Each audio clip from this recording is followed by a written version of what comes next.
বিসমিল্লাহির রহমানির রহিম। প্রিয় নেতৃবৃন্দ, সহকর্মীবৃন্দ, সকল সুবর্ণাতিগণ, আসসালামু আলাইকুম। প্রতি বছর মে মাসের এই দিনটি আমাদের পরিবারে আসে এক বেদনা বিধুর স্মৃতি নিয়ে। এই দিনে শুধু আমাদের পরিবার নয়, বরং সমগ্র দেশই হয়ে উঠে পড়েছিল বেদনার্ত ও অভিভাবকহীন।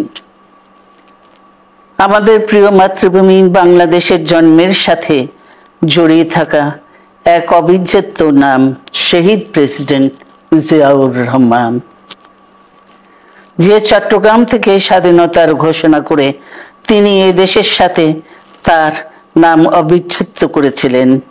সেই চট্টগ্রামেই এক সফল, সৎ, দূরদর্শী ও প্রকৃত দেশপ্রেমিক প্রেসিডেন্ট হিসেবে নিজের জীবন উৎসর্গ করেছেন।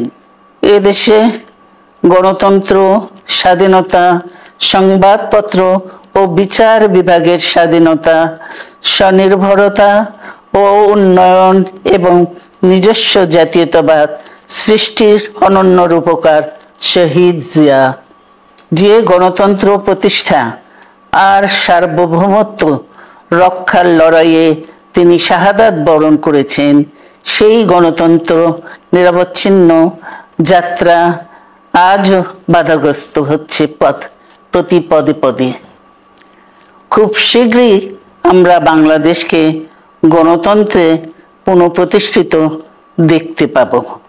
এই হোক শহীদ জিয়ার শাহাদাত বার্ষিকীতে আমাদের অঙ্গীকার।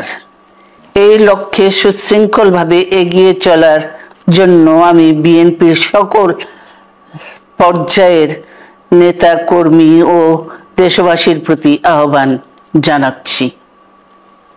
মনে রাখবেন, সবার জন্য গণতন্ত্র ও উন্নয়নের মাধ্যমে সকল সমস্যার সমাধানের যে রাজনীতি শহীদ জিয়া রেখে গেছেন, তা বাস্তবায়নের মাধ্যমে তার প্রতি শ্রদ্ধা জানাতে হবে। আমরা তার বিদায়ী আত্মার মাগফিরাত কামনা করছি। আল্লাহ হাফেজ। বাংলাদেশ জিন্দাবাদ।